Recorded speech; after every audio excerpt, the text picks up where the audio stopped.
Hi, everybody. Today I'm going to be speaking with you about chapter 5 in my book, the first article there, and it's boosting confidence, something that probably most people could use a little bit of and maybe a lot of.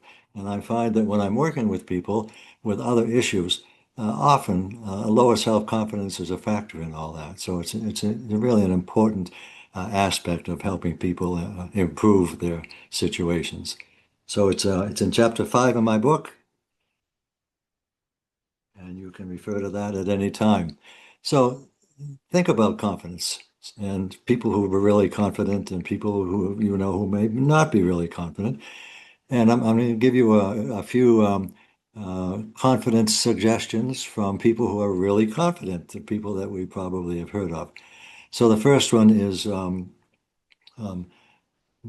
Muhammad Ali. And he said, "I was the greatest long before I knew I really was." So think of that confidence level he had to just boost himself up, probably hearing other people also. Another one is the famous artist Picasso. And he said, "My mother said that if I became a soldier, I'd be a general. If I became a monk, I'd be the Pope. But I became a painter and became Picasso." So that's the positive information that his mother was sending him all the time, and he became one of the best painters in the world. Henry Ford, another one who was known for a strong confidence level. He said, "If you think you can do something, you're right. If you think you can't do something, you're right.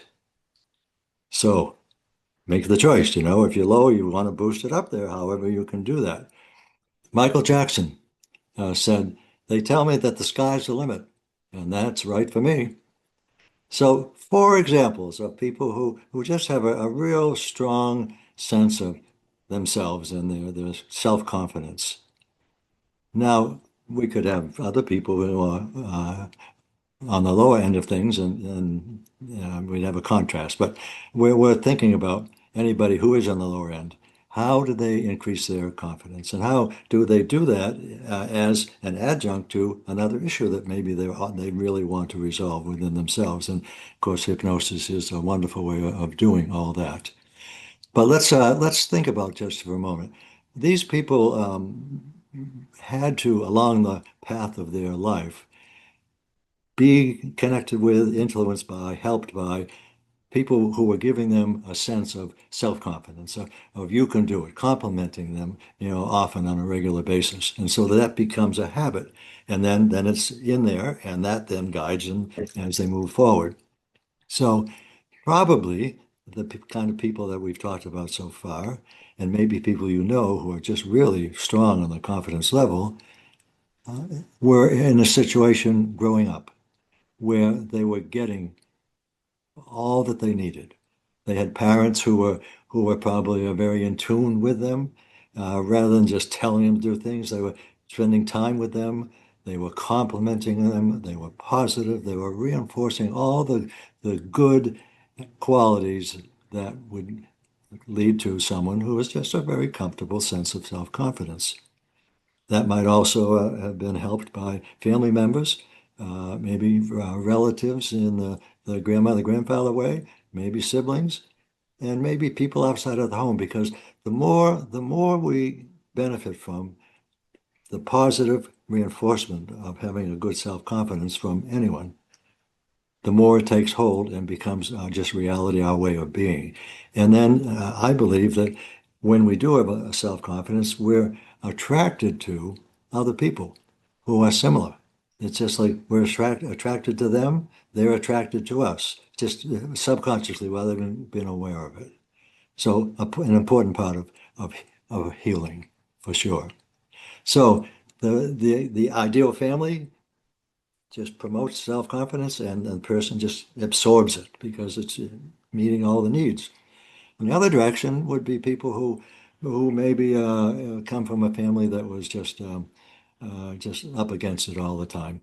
Maybe they had some emotional issues, the parents, and they weren't capable of positively. They were living in a life of criticism and negativity. but they would pass that on to their children because that's their normal way of being. And now we've got the children who are being pushed down, being criticized all the time. And so how are they feeling? They're feeling like they're the bottom of the barrel. They're the last person in line when they line up for kindergarten cake at a birthday party. And as Louise Hay once said, who was a wonderful author, and I'll mention her later, um, she was the last one in line because that was her outlook. She expected to be the last one in line. And when they got to the last piece of cake, it disappeared just before Louise got there. And so just reinforcing that whole low self-confidence, that the good news is it can be changed with hypnosis. So that's what what chapter 5, that first article, is all about. How it's possible to connect with your subconscious mind and benefit from understanding the roots of the problem, what's really at the cause of a low self-confidence, releasing the impact of that, and then replacing it with the way you can expect to be. And the reinforcement of that allows it to become the new habit. So there's more about that, but it's really encouraging that anybody has the potential to do that if they use hypnosis. So once again, chapter 5, boost your confidence.